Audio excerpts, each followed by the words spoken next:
That is correct. You see how he's got them on both sides of the magnesium. That's Hund's rule as far as disbursement.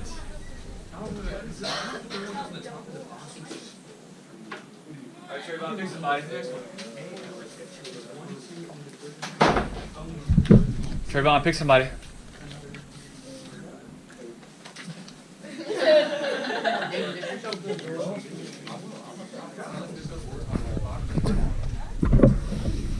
Aiden's got this.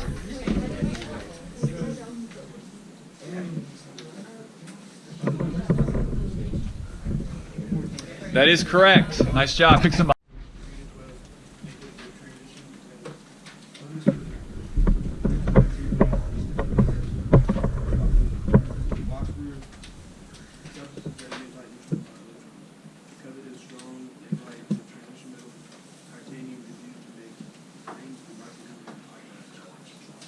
Okay, so if we look at the periodic table, which group are the transition metals and which group are the inner transition metals?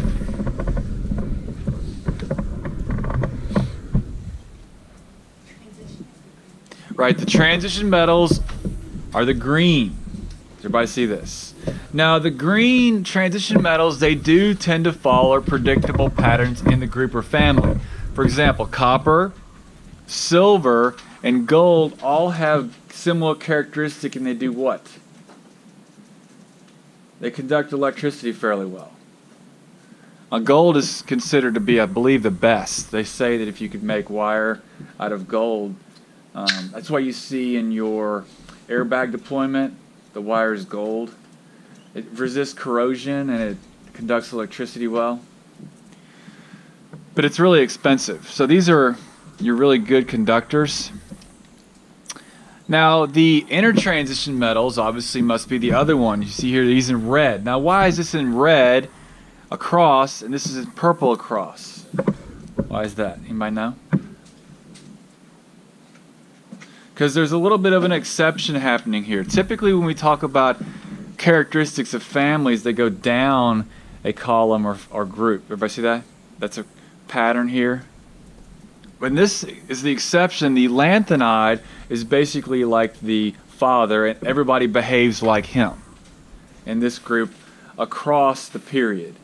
And then the actinide is this group right here, and it is a similar characteristic. Everybody's behaving like them across the group. Actually, it says across the period, but we're going to say these are they call it the lanthanide and the actinide series, because in that series they're all behaving like these two, which is kind of like an exception. Now, if you look at the long periodic table, do you see how these two are going to fit in here? So it goes 56, 57, and then 71, 72. Now we have to do it this way, otherwise gold wouldn't fit in this group.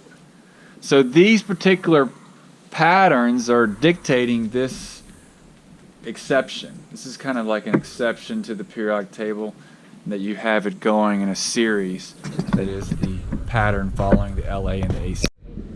Shown in figure 6.6, this introduction to the periodic table touches only the surface of its usefulness.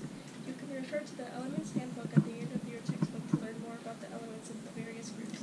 Okay, so what determines whether a metalloid is going to gain or lose electrons?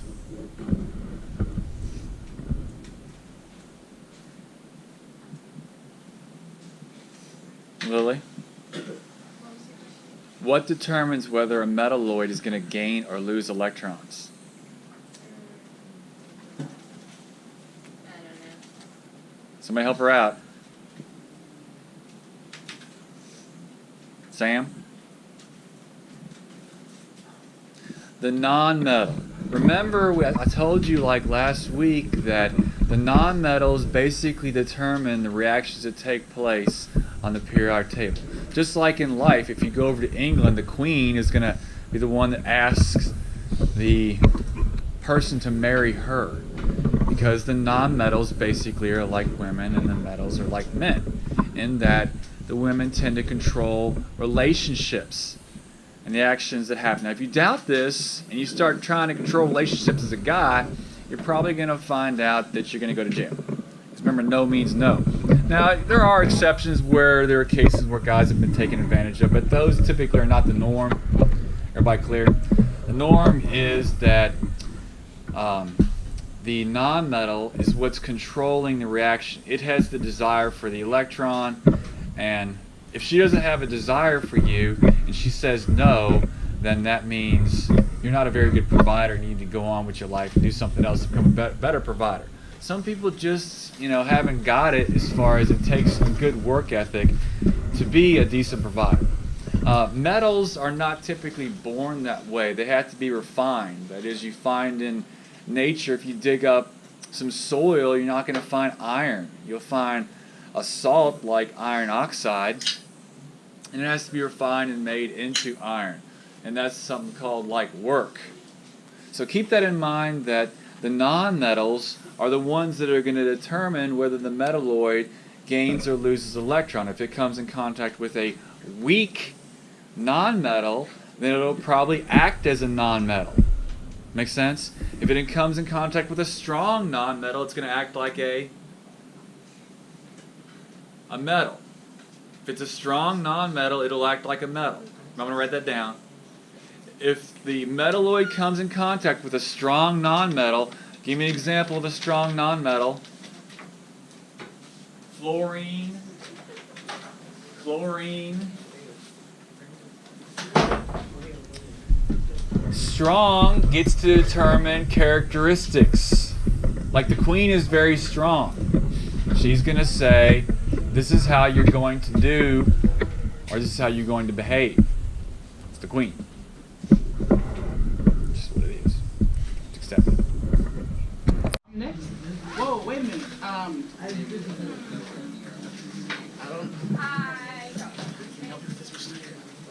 She did the first one.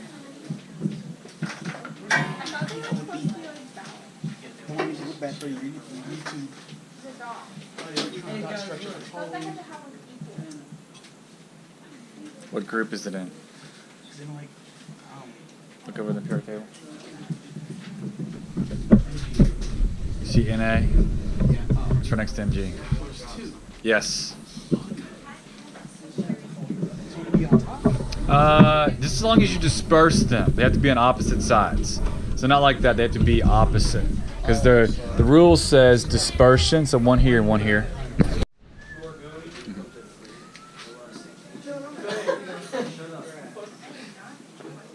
That's how girls, that's how they are. They just take your position really quickly. Dominate. Oh my God! Oh, the regular cheese.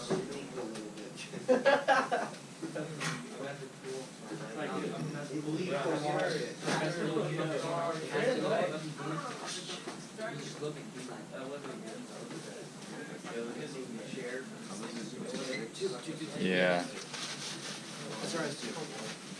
And we got SR. Don't forget SR. Oh, watch out. It's like piranhas. Nice job. Pick somebody, Layton.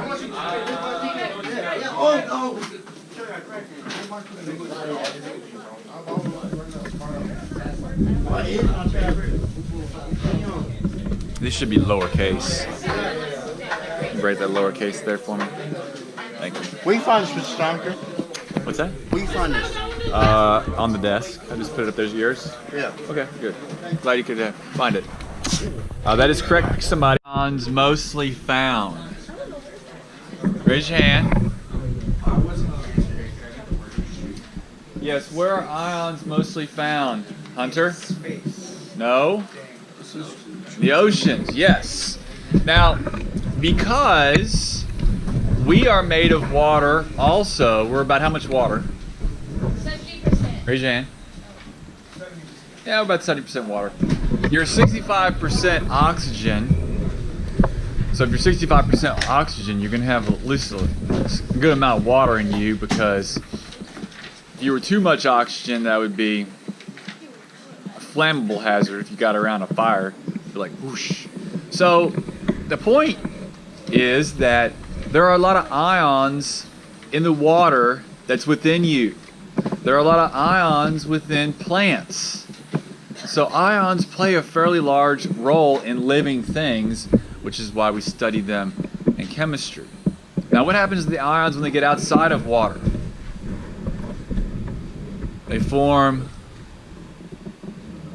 The ions form when the water evaporates. It starts with the S. They form salts.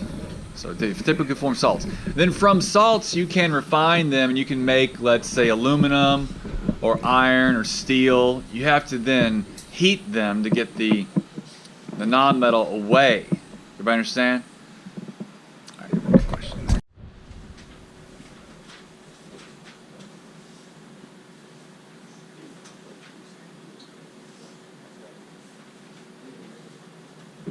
Okay, you got most of those right.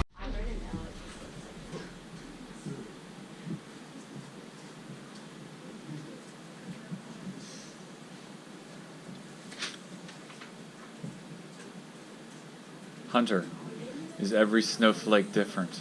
Yes. Isn't that amazing?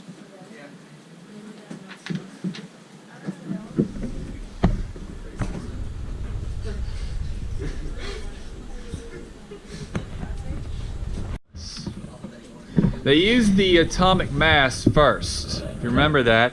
If we go back and we look at the periodic table, you'll see that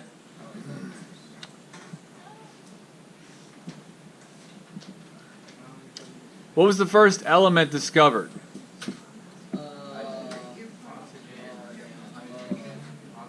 Phosphorus. Phosphorus, and it was discovered by who? Henning Brandt. Henning Brand. It's really Henning Brand. He's a German fellow. He was studying what, Denise?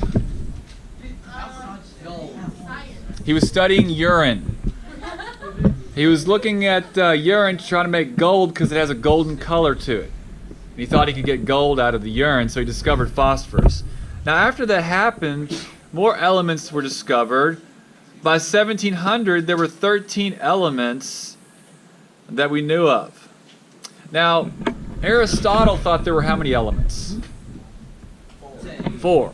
He thought there were 4 elements, and Antoine Lavoisier, he disproved that air was what?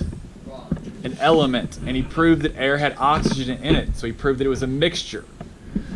So once this progression started to take place, scientists wanted to put the elements in a table. Why? To better organize them.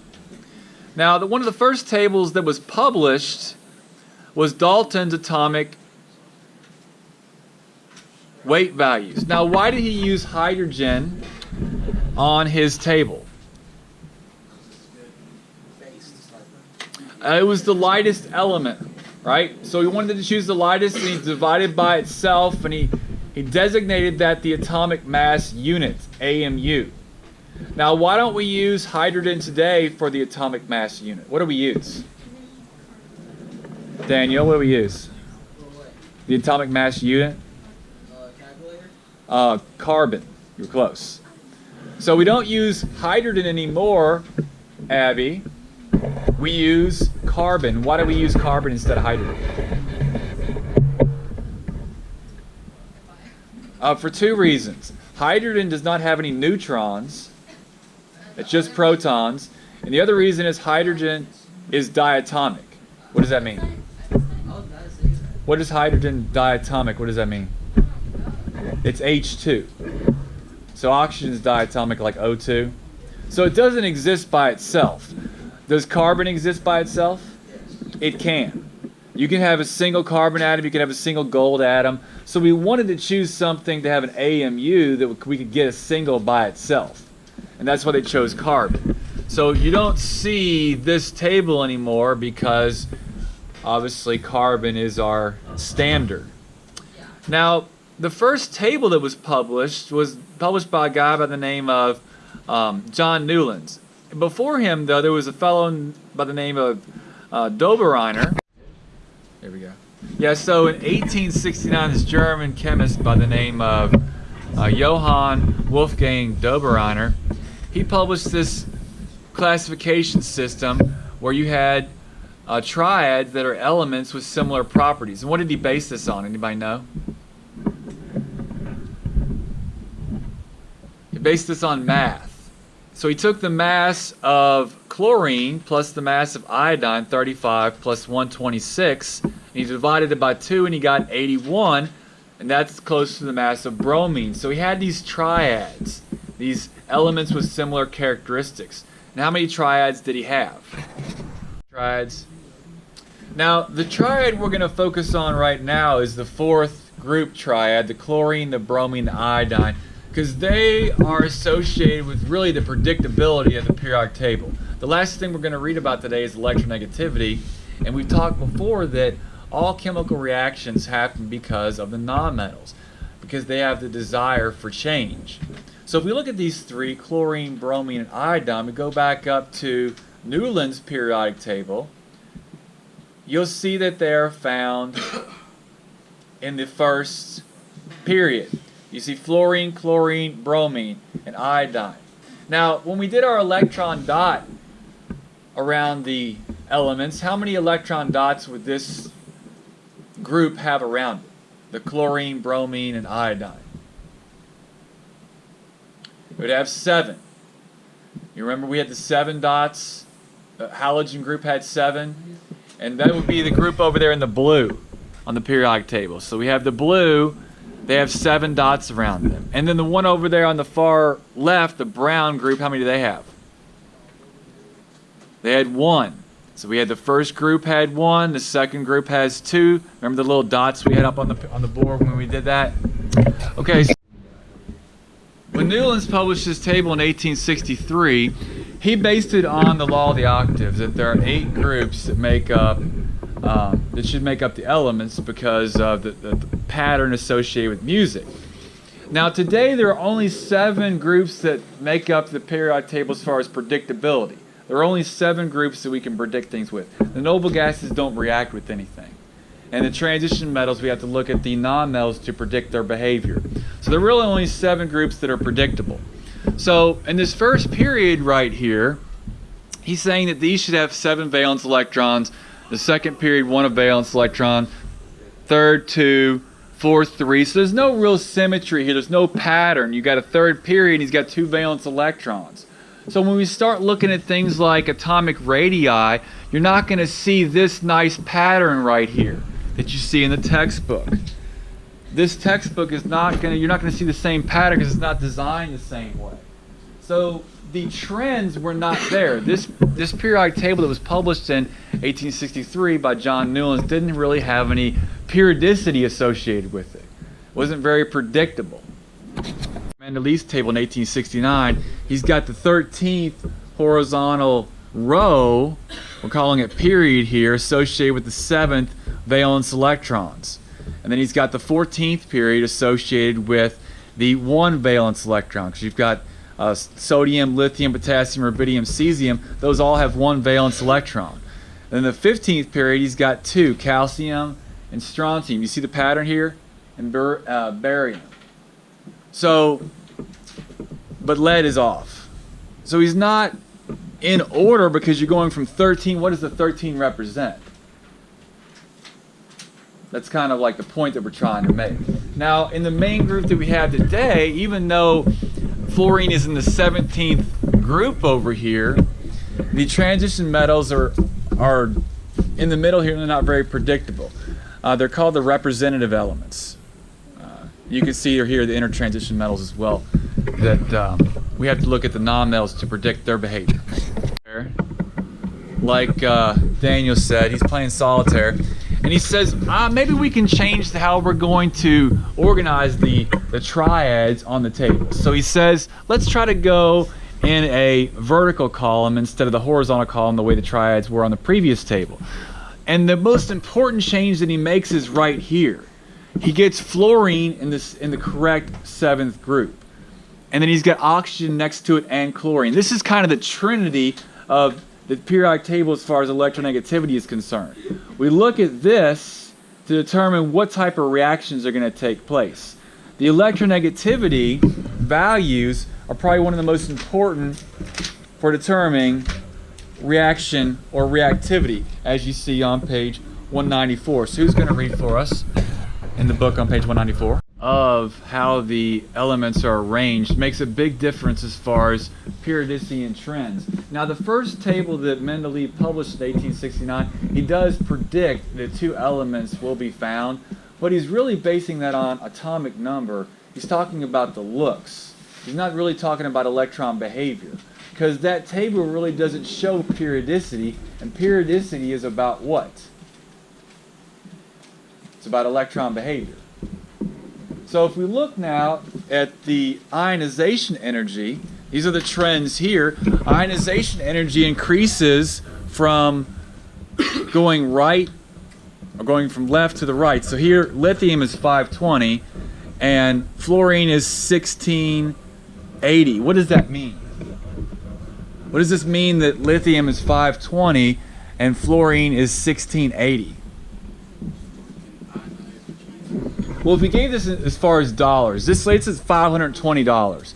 It takes $520 to get an electron off of lithium, and it takes $1,680 to get an electron off of fluorine. Fluorine doesn't want to give away electrons. Does everybody see that? So that's the pattern that you're seeing here. It goes from 520 to 900 to 1090. There are some exceptions there, but there's a trend here. There's an ionization trend that the metals over here tend to want to lose electrons. That's what ionization means. And the nonmetals want to tend to gain them. So ionization really is a trend for the metals, whereas electronegativity is a trend for what? The nonmetals. So you'll see the highest electronegativity value for fluorine is 3.98. And the lowest is francium of 0.7, found on page 194. So francium doesn't want to do what? Francium doesn't want to get an electron. It wants to give it away. So metals tend to be providers and nonmetals tend to be receivers. That's the trend that the periodic table is set up as. Does everybody see that? It's a very important trend. So over here you can see the values it could be dollars because it costs you a lot more money to get an electron. And over here, it's going to cost you a lot less. You have to remember that the metals are not going to give their electrons away for free. It's going to take a little bit of energy to, activation energy you call it. You can buy, it would be probably expensive to package it, maybe a gold